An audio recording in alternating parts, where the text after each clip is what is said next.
Hello guys. Today we're going to be talking about the Frighteners. Oh man. I think this is one of the first movies I ever saw in my life, actually. I remember, funny story, I remember one of the earliest movies I remember watching, I was a little kid. Very little. Very little. I'm sorry. Let's talk about about the movie first, though. It was released in 1996. It's rated R. No kids. It's about an hour 50 long. Hour 50 minutes. It was released on DVD in 1998. On IMDb, it has, that's the laundry thing. On IMDb, it has 7.1 out of 10 with about 72,000 viewers. No Metacritic results for this one. It's the lead actor is Michael J. Fox. Of course, everyone knows him from Back to the Future. And also Trini Alvarado. I hope I pronounced that right. And she's also known for a movie called Little Women. It's directed by the great Peter Jackson, Lord of the Rings. It's so weird. Before Lord of the Rings, like I said before, he just did horror films. This was one of them. The other one I reviewed previously, Dead Alive / Brain Dead. That's another one. On Rotten Tomatoes, from critics, it has 62% with about 37 critics, and 71% with about 2,200 audiences. The consensus on Rotten Tomatoes is, critics' consensus is, boasting top-notch special effects and exuberant direction from Peter Jackson. The Frighteners is visually striking but tonally uneven. I'll talk about that in a little bit. And it's available to rent and buy, no streaming unfortunately, rent and buy on Amazon, Google Play, Fandango, Vudu, PlayStation Store, and Microsoft Store. Now, my story. So, when I was a kid, I remember watching this movie, and of course this movie was The Frighteners, but I didn't know what it was called back then. For the longest time, I didn't know what movie I watched, and here's the thing. At that point in our life, my family was like, we were living in a small trailer for a while. We were on the struggling end of things for a bit, and I just remember this movie. It had the Grim Reaper, it had ghosts, it had people dying, and it was kind of a scary thing for a little kid like me. And I was watching this. My sister was super younger. She might not even remember it. And I think my parents were there. And here's the thing. My parents were pretty big. My parents aren't big horror movie fans at all. Especially horror movies like this, who, I will say this movie's a horror comedy. So it's a big campy, kind of Evil Dead-ish, only not very gory, really. I'm surprised. The movie got an R rating, but it's not a very gory horror film. Like, little to no gore at all. Some blood, but that's it. And not a lot of swear words. I mean, there's shit, dams, and hells, but I don't know how many fucks there were. F-bombs. I think maybe one? I don't even remember any.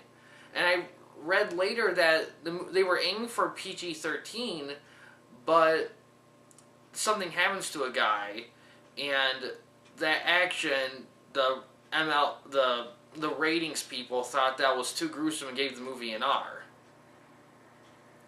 Well, no, I'm sorry. Correction.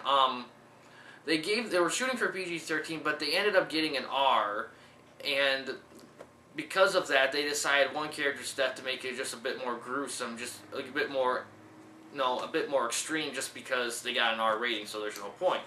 But I remember, and I'm just thinking, now I'm rewatching, I'm thinking, how did I get away with watching this movie? Because I didn't watch like little bits and pieces. I mean, I remember watching this whole movie, like beginning, middle, end. I'm sure I don't remember it verbatim from when I was little, but it was like, I remember the whole movie. I'm just like, how did I get away with watching this? Especially with my parents around. My mom or dad, any of them like, you know what, we should turn this off. They don't want to watch this movie. This is not for little kids. And I remember watching this, and I'm just like, and I don't know, it was so weird, because my mom and dad aren't big horror movie fans. I think Michael J. Fox was in it, and they figured give it a shot, and they watched it, and I don't remember them liking it. I don't know. I have no idea, and I don't know how I got away with watching this, but I did. And, yeah, it was and I rewatched it, and I have to say, I love it. It's a great movie. It's very clever. It's a very clever horror movie in terms of, like, it's original. I mean, Michael J. Fox plays this guy who can see ghosts. After a tragic event, he can see ghosts, and he makes a living. And what he does is he has a couple ghosts that help him, and they help him pull off cons. They kind of haunt people, and he gets money from them. And the movie goes more about the rules, the ghost rules of that movie, what works and what doesn't, what ghosts can do, what ghosts can't do, and so on. The movie itself, it's a blend of horror comedy, and I have to say, I understand what they say when it's tonally uneven, because it's not a completely scary movie, but it's not a completely funny movie either. It's funny in how uncomfortable it gets sometimes. Some of the jokes are funny, are legitimate funny, but a lot of the laughs come from just being kind of, the movie just being a little weird at times too. But the special effects are awesome.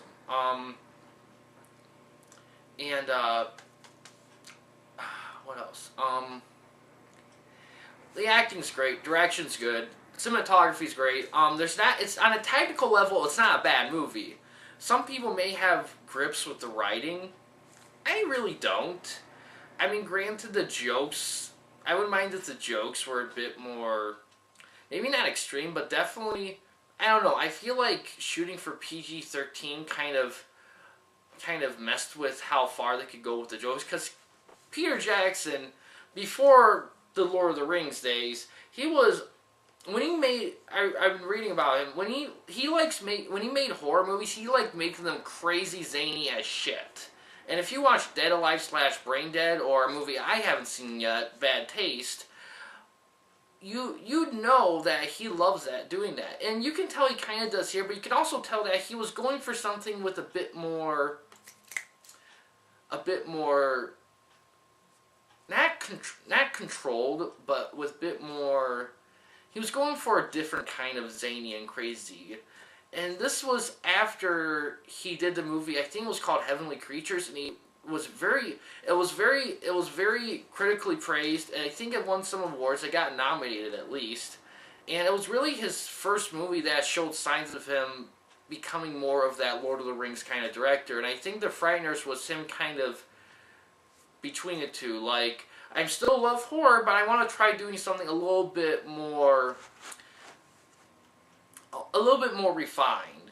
And I kind of felt like that. I can understand what the critics were coming from with that. It's like this isn't his normal batshit work, and it really isn't, because fucking Dead Alive / Brain Dead, that movie had a lot of angles that made you feel weird and uncomfortable. This movie had a few, but not nearly as much, and more control on him, more variance use of camera angles, and all the characters aren't zany crazy. Only a few of them. Only one is really bad shit, and he's played by Jeffrey Combs, who also was in Reanimator. I gotta talk about that movie some point in the show, because that's a good movie.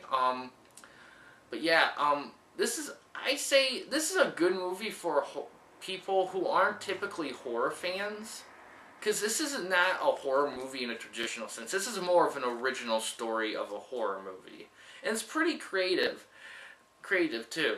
And it's pretty solid. I think a lot of the hate comes from the fact that people didn't know how to feel about this movie. Is it supposed to be funny, or is it supposed to be scary? And a lot of people didn't know how they feel about it. I feel like that rubs some people the wrong way. Looking on it now, I like it. Like I said before, I like it. I like that it's a little funny and a little scary. I think it's not more scary, more thrilling, dramatic, with some dashes of good comedy. But yeah, it does suck you into this world, and you kind of want to see where the world takes you.